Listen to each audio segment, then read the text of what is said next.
مشہور حدیث ہے، اللہ کے رسول صلی اللہ علیہ وسلم نے جب یمن کا گورنر اور قاضی بنا کر حضرت معاذ ابن جبل رضی اللہ تعالی عنہ کو روانہ کیا،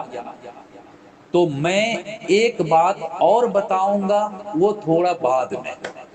لیکن پہلے ایک بات میں بتلا دوں کہ جب حضرت معاذ ابن جبل رضی اللہ تعالی عنہ کو گورنر اور قاضی بنا کر یمن روانہ فرمایا، تو آپ صلی اللہ علیہ وسلم نے ان سے کیا کہا؟ آپ نے کہا کہ اے معاذ انک لتأتی قوما، اے معاذ تم ایک ایسی قوم کے پاس جا رہے ہو، ایسے لوگوں کے پاس جا رہے ہو جو اہل کتاب ہے، یعنی یمن کے لوگ وہ پہلے مسلمان نہیں تھے، اس وقت تم جا رہے ہو نصارہ کے پاس، کرسچن کے پاس جا رہے ہو، عیسیٰ علیہ السلام کی امت کے پاس جا رہے ہو۔ اب تم جا کر وہاں کیا کرو گے؟ تم جا کر سیدھا یہ مت کہنا کہ اے لوگو تم نماز پڑھو، اے لوگو تم زکوٰۃ دو، اے لوگو تم روزہ رکھو، نہیں، بلکہ وہاں جا کر سب سے پہلا کام آپ کا یہ ہونا چاہیے کہ آپ ان سے یہ کہو کہ اللہ ایک ہے،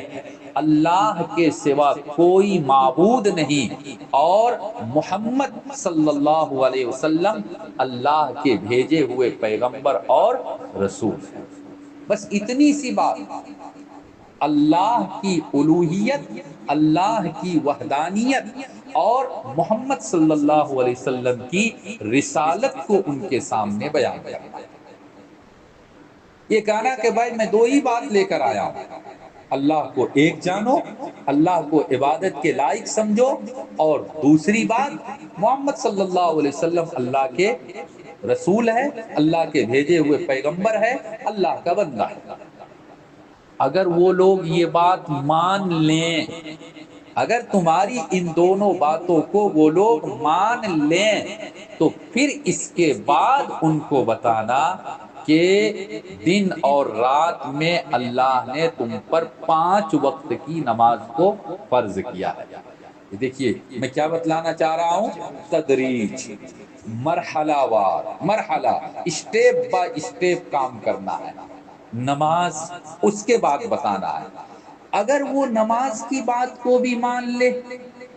توحید اور رسالت کو قبول کرنے کے بعد نماز کو بھی قبول کر لے، تو پھر اس کے بعد کہنا کہ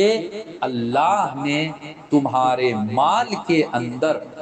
غریب اور مسکین کا ایک حصہ بھی متعین کر کے رکھا ہے، یعنی اللہ نے تم پر زکوٰۃ کو بھی فرض کیا۔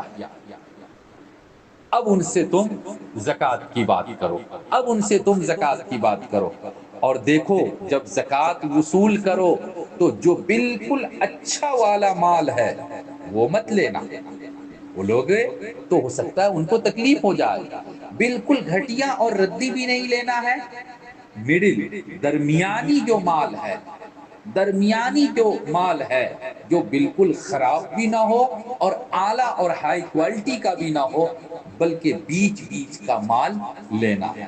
اور اس کے ساتھ ساتھ اللہ کے رسول صلی اللہ علیہ وسلم نے ان سے یہ بھی کہا کہ مظلوم کی بد دعا سے اپنے آپ کو بچا کر رکھنا، مظلوم کی بد دعا سے اپنے آپ کو بچا کر رکھنا۔ یہ کیوں کہا؟ یہ کیوں کہا؟ یہ اس لیے کہا کہ دیکھو تم لوگوں کے سامنے جب دین کی بات پیش کرو گے تو کہیں ایسا نہ ہو کہ تمہاری طرف سے سختی ہو جائے، اور جتنا ان کے سامنے پیش کیا جانا چاہیے، جتنا ان کو سکھایا جانا چاہیے، اس سے زیادہ سکھاؤ گے تو وہ اپنے اوپر ظلم محسوس کرے گا، اور کہیں ایسا نہ ہو کہ وہ تمہارے لیے پھر بد دعا کرنے لگے۔ تقریباً اسی بات کو اللہ کے رسول صلی اللہ علیہ وسلم نے ایک دوسری جگہ پر دوسرے انداز میں بیان کیا۔ امام بخاری رحمۃ اللہ علیہ نے اس روایت کو نقل کیا کہ جب آپ صلی اللہ علیہ وسلم نے حضرت معاذ ابن جبل اور ابو موسیٰ اشعری رضی اللہ تعالی عنہما